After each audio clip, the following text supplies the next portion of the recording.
kayak garda terdepan betul, gitu ya. Betul, garda Jadi terdepan. bapak rumah tangga dari tim itu ya. Betul, Iya, betul. cuman ini ibu. Ibu rumah tangga betul. Bisa dibilang produser tuh Budgetnya pasti kayak paling- omongannya tuh bener-bener. uang terus Paling ini gitu. budget ya. Budget Iya. bener. Sensitif banget gak sih kalau uang? Sensitif banget kalau uang tuh. Dari SMK, gue menangin beberapa festival sih. Assalamualaikum warahmatullahi wabarakatuh. Selamat pagi, siang, Sore sore, dan malam, dimanapun kalian berada. Semoga sehat walafiat ya. Betul. Iya. Perkenalkan, gue Agun. Gua Aba, Ya, di sini kita dalam episode Ngobrol Perkara Ilmu. Jadi topik kali itu bakal bagus banget karena kita bakal ngadirin seorang produser. Produser ya. film ya. Produser film, Produser betul. film, guys. Karena kita bakal kulik gimana sih cara kerjanya cara seorang kerjanya produser. seorang produser di balik layar ya guys ya. Iya. Penasaran gimana caranya? Tonton video ini sampai habis.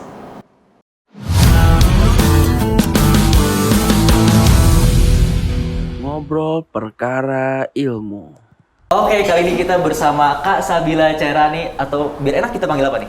Biasanya sih dipanggilnya Bile. Panggil Oke, Kak Kak Bile. Bile. Iya, Siap, jadi ini siap. produser yang bakal sharing-sharing sama kita. Aduh. Oke, mungkin kita bakal sedikit tanya-tanya. Sedikit, enggak sih, banyak. Boleh, boleh, Katanya boleh. Kak Bila ini kan udah banyak nih mendapatkan penghargaan. Bener, karena kan memang Guys. sudah banyak karya. Masih belajar ya, guys. Karya-karya udah banyak guys. Karena emang sih maksudnya yang udah di atas pun mereka juga pasti masih belajar. Iya, betul. Karena kita nggak harus berhenti belajar gitu. Belajar tuh nggak ada masanya. Tapi sebelum itu gue mau nanya sih kayak Boleh, boleh. background lu sekarang tuh apa sih, maksudnya background saat itu? Kalau background pendidikan Iya, ya, gue background. dari Politeknik Negeri Media Kreatif, jurusannya broadcast, dan dari oke. SMK juga broadcast, jadi sejalur lah. Oh, masih sejalur. Iya. Iya, tapi di kesibukan apa sih sekarang? Kalau sekarang kerja Oh, sebagai sosial media spesialis Di mana Kak kerjanya sekarang? di salah satu travel agency sih, Oh. sama freelance syuting masih ada. Gitu. Iya, ngomong-ngomong soal film nih Kak. Kira-kira Kakak pernah menang di kompetisi mana Apa aja aja sih? sih, iya. Kompetisi film lah. Ini lebih ke hoki ya, mohon maaf. Ada beberapa, kalau dari SMK, gue menangin beberapa festival sih, kayak festival film, lomba film budaya Nusantara, itu di ISBI Bandung. Terus FLS 2N tuh, kalau misalnya SMK dulu tuh kayak hype banget FLS 2N sampai sekarang mungkin ya. Terus pernah di Halbis juga, terus pernah juga menangin kemarin tuh di Politeknik Kreatif Festival. Terus juga Festival Film Pelajar Jakarta, Festival Film Pendek Jakarta, sorry. Wah, Itu banyak pernah banget juga. ya, banyak banget. Iya, ada. Sampai kita sendiri yang dengernya pusing, banyak Tapi banget. ngomong-ngomong, dari salah satu itu kayaknya saya pernah ikut. Benar-benar. Oh, pernah satu project? Pernah. Kita pernah satu project. Pernah satu ya. project, Oh. iya. Jadi ngomong-ngomong, dia ini kakak kelas gua dulu waktu di Ya, SMK. betul, Iya, betul. di Sound Broadcast kan. Emang pernah satu project bareng yang menangin itu Iya, kan, di betul. FPPJ, betul. Betul. Tapi emang bener beliau ini canggih banget gitu ya, dari dulu. Aduh, bisa aja nih. Bener. Nah, tapi dari banyak kemenangan itu, rahasianya apa sih Kak? Kalau rahasianya sih sebenarnya hoki aja ya. Oh, hoki, masa hoki doang guys. Iya. Masa Sama. mengandalkan hoki. Hoki aja, dan alhamdulillah filmnya mungkin disukain sama juri dan masuk ke dalam temanya mereka, karena Iya, kan iya. setiap lomba film kan biasanya ada tema masing-masing Betul, kan. betul. Nah, Iya. jadi ya mungkin dari segi tema dan ya hoki aja sih. Oke, tepuk tangan dulu. Gila. Keren. Jadi ngomong-ngomong soal produser ya, pasti kan namanya seseorang yang punya job desk itu punya tugas dan tanggung jawab. Betul, betul. Jadi Tugasnya dari mulai praproduksi, terus juga pasca produksi, menentukan staff-staff untuk kameramen, tim-tim produksi itu gimana sih Kak? Kalau yang pertama ya, tugas dari seorang produser dari pra-nya itu pastinya kan kita develop ide sama triangle system namanya kan. Ada produser, sutradara, dan penulis. Biasanya di situ tuh agak-agak berantem nih, agak-agak kecot gitu lah antara oke. produser. Gitu, karena kan menentukan apa nih yang mau kita ambil tema dari filmnya, ide ceritanya, segala macam. Nah, kemudian di pra itu kita juga sebagai seorang produser harus menentukan budget. Oke. Budget produksinya kita punya uang berapa, terus mau bikin film yang seperti apa Oke. gitu. Terus juga kita buat schedule dari pra-produksi kan pastinya nanti akan ada reading talent, terus akan ada hunting lokasi, terus juga kita biasanya juga ada development sama tim-tim yang lain gitu, kayak kameramen, terus tata artistik segala macam kayak gitu. Itu kita buat schedule-nya dari produser. Terus kemudian di pra sih yang paling penting banget juga itu sih budget ya. Kalau produser tuh pasti omongannya tuh uang terus paling gitu. ini budget ya. Budget sensitif banget gak sih kalau uang? Sensitif banget kalau uang tuh. Bener-bener. Terus juga kita biasanya menentukan kru siapa aja nih dari Triangle System itu, kayak gue butuhnya ini gitu. Nah itu tuh produser nih yang menentukan timnya siapa aja gitu. Terus kalau misal di produksi kita biasanya mengawasi aja sih jalannya produksi. Kalau misalnya ada suatu masalah yang administratif itu biasanya diselesaikan sama produser. Kayak misalnya perizinan. Perizinan itu pas di produksi pasti ada aja nih kecot-kecotnya tuh antara misalnya warga lokal atau yang lainnya gitu. Nah itu produser langsung turun tangan. Yang penting nggak mengganggu jalannya syuting. Pokoknya ngamanin lah. Kayak kita tuh keamanannya lah gitu. Udah jadi kayak garda terdepan gitu ya. Betul, Udah jadi bapak rumah tangga dari tim itu ya. Betul. Cuman ini ibu rumah tangga, betul. Bisa dibilang kayak gitu, ibunya ya kru-kru lah gitu produser tuh. Terus juga kalau di pasca kita pastiin editor makannya enak. Nggak bisa dulu ya. Pastiin jalannya editor. Jadi kayak pasti kan kita punya rough cut ya kalau misalnya editing. Nah itu juga produser bisa aja turun tangan selain sutradara. Karena biasanya kayak ini nih kurang. Kan pasti editor juga butuh pendapat dan masukan. Nah di situ produser juga bisa masuk. Terus kalau misalnya di bagian pra juga pasca kita juga mendistribusikan filmnya. Ini film mau dibawa kemana gitu. Terus kalau filmnya itu udah jadi nih Kak, cara Kak Bile untuk masarnya tuh gimana sih? Kalau masarin ya, sebenarnya kalau pemasaran itu gue baru diajarin pas gue kuliah gitu. Karena kalau pas di SMK tuh masih ya kurang lah gitu. Nggak komersil banget ya? Iya, nggak komersil. Kalau di kuliah kan kita udah dipelajari luas banget. Nah yang pertama tuh biasanya kita sebelum filmnya itu rilis, itu kita pasti bikin Instagram, sosmed untuk film itu. Betul, sosmed untuk film itu, dan kemudian nanti di situ bisa kita share BTS-nya, terus juga kita bisa share juga kapan tayangnya dan di mana gitu, kita adain screeningannya.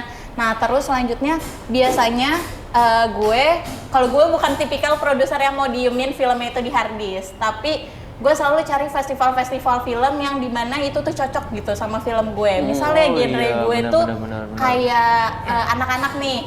Nah, yang tradisional gitu lah, yang budaya. Nah, gue cari festival film yang sejalur. Makanya itu si tips kayak biar menang gitu ya. Iya, gitu. Kita harus coba cari peluang lain betul, lah ya. Betul. Karena sekarang kan banyak banget ya festival-festival film, bukan cuman yang dari pemerintah aja, tapi kayak dari kampus, dari sekolah, bahkan kayak yang komunitas-komunitas gitu udah sering banget ngadain festival film. Nah itu bisa banget dicari gitu. Benar-benar. Berarti utama itu ya, masuk ke festival ya. Jadi meskipun udah menang sekali, kita tetap mencoba di festival betul, lainnya. karena kan ada beberapa festival film tuh yang boleh kayak filmnya di tahun, misalnya gue bikin film tahun 2019. Nah di tahun ini gue mau lombain, ada juga nih festival film yang ngebolehin gitu. Bolehin, ada kayak gitu. Ada juga yang minimal tuh tahun pembuatannya misalnya 2 tahun sebelumnya gitu. Tapi ngomong-ngomong, ini kopinya minum dulu lah. Oh, boleh kita minum dulu ya. Kopi gue beda sendiri nih kayaknya. Iya nih, aduh. Coba dulu ya guys. Ya, kita minum dulu. Kan nama acaranya ngopi ya. Iya, kita makanya harus ngopi. gitu. Karena kopi itu sumber inspirasi. Betul. Oke. Kopi dulu. Enak banget sih. Nah lanjut. Pas udah masarin udah oke, krunya udah oke, filmnya udah jadi, pas produksi itu Kak, mau nanya kan biasanya kan kita ada kendala-kendala tuh Kak. Yang sering terjadi itu apa aja sih Kak kendalanya? Kendala paling utama banget tuh pas development ide sih. Development IG? Ide. Oh ide. Ide. Jadi pas kita mau bikin apa sih filmnya kayak gimana, itu tuh paling susah banget. Kayak misalnya penulisnya udah pasti kan dia pengennya ceritanya tuh ngasih ke kita, seorang produser dan sutradara tuh pasti banyak kan, nggak cuma ada satu ide. Nah pemilihan ide-ide itu yang bikin kita tuh berantem, dan kendalanya sih di situ karena kan Akarnya awal sih ya, akarnya ya. Oke, awal benar-benar. pembuatan film kan dari skrip Betul, gitu. betul. Iya. Nah dari situ sih paling kendalanya, sama paling kalau misalnya perizinan juga lumayan susah ya, apalagi kita pasti di tempat itu umum pasti. gitu. Itu pasti ada aja kendalanya, entah dari Satpol PP, entah dari polisi kayak gitu-gitu. Oke.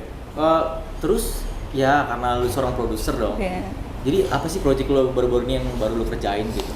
Ada nggak sih? Kalau project baru, kebetulan kemarin tuh ada TA tugas akhir ya, bikin dokumenter. Ini sesuatu hal yang baru gitu, Oh, baru sesuatu bikin hal. Iya, kan dokumenter. beda ya dokumenter sama Beda, yang lama gitu iya ya. beda dokumenter. Terus juga sempat bikin ini juga, film pendek juga sama anak-anak IKJ gitu, untuk lomba juga kayak gitu. Oke, benar-benar. Nah, dari film yang lu buat terakhir kali itu, visi utamanya apa sih? Kenapa lu pilih film itu? Kalau visi utamanya sebenarnya dari keresahan gue kayak sebenarnya udah banyak film, karena gue basicnya dokumenter yang kemarin Iya. TA. Sebenarnya udah banyak film dokumenter yang mengangkat tentang budaya, tapi belum ada yang mendekatkan dokumenternya itu. Pasti kan dokumenter kayak ada narasinya kayak gitu-gitu. Iya, Nah, iya, gue itu buatnya berbeda karena gue menemukan di salah satu buku itu ada namanya salah satu dokumenter yang jadi tuh kita benar-benar turun langsung dan tanpa adanya narasi-narasi. Jadi kita ngikutin, betul. Kita ngikutin. Iya, kita benar-benar kayak ngikutin suatu desa kebudayaannya, dan itu tanpa di-cut-cut gitu. Itu bakal jadi banyak struggle-nya nggak sih? Banyak banget karena gue pakai cuman 2 cam waktu itu.